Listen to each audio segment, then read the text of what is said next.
अघि एकजना मान्यज्यूले भन्नुभयो यहाँ बाघ होइन भन्नुभयो। बाघ बाघै हो, रङ मिल्दियो भन्दैमा बिरालो बाघ हुन सक्दैन। सम्माननीय सभामुख महोदय, माननीयज्यूहरू, अब हामी नीति तथा कार्यक्रममाथि छलफलमा सहभागी भएका छौँ। अब आशा के हो भने यहाँ छलफल भइसकेपछि नीति तथा कार्यक्रममा चाहिँ केही बुदाहरू, केही हरफहरू परिवर्तन होस्, पछि आउँदाखेरि पनि यो कुरालाई समेटेर चाहिँ आओस् भन्ने हो।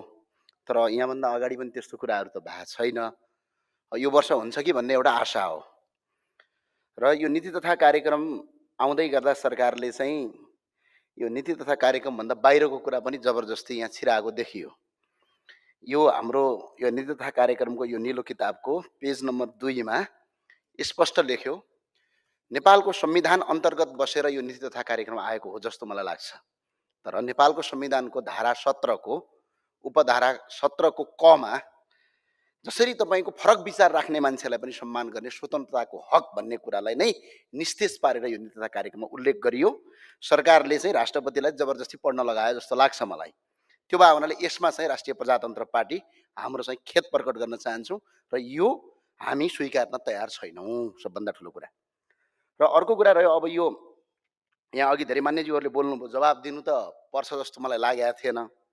हामी नीति तथा कार्यक्रममा छलफल गरिरहेका छौँ, विशेष गरेर अर्थतन्त्र र भावी मुलुकको चिन्ताका विषयमा यहाँ छलफल गर्ने कुरा हो। तर कसैको राजनीतिक आस्थामाथि चाहिँ ठाउँ ठाउँमा प्रश्न गरेको हुँदा अघि एकजना मान्यज्यूले भन्नुभयो यहाँ बाघ होइन भन्नुभयो। बाघ बाघै हो, रङ मिल्दियो भन्दैमा बिरालो बाघ हुन सक्दैन। तपाईहरूको यो क्रान्ति के भन्ने चिज कहाँबाट आयो भन्ने कुरा त स्पष्ट थाहा छ नि। हरेकको जन्म त विदेशमै भयो हो नि त। चाहे 12 बुधेको कुरा गर्नुस्, चाहे नेताहरू लुक्ने कुरा गर्नुस्, यो मैले भनेको होइन। पूर्व राजदूत भइसकेका मान्छेले बोलेका अहिले स्टेटमेन्ट हेर्नुस् र स्वयं भारतका तत्कालीन विदेश मन्त्री सुषमा स्वराजले संसदमा बोलेको तपाईले राजा कसरी फाल्नु विदेशीको आडमा भनेर त प्रष्ट बोलिसकेका छन्। यो संविधान र यो व्यवस्था त उनीहरूले ल्याइदिया हो नि त भन्ने कुरा त उनीहरूकै मुखबाट भइसक्यो। त्यही भए हुनाले राष्ट्रवादी भने राष्ट्रवादी हुन्छ, बाघ बुढो भए पनि बाघै हो। अब बिरालोको रङ मिल्यो भन्दैमा बिरालो बाघ हुन्छ त कहीँ, बिरालो बिरालो नै हो।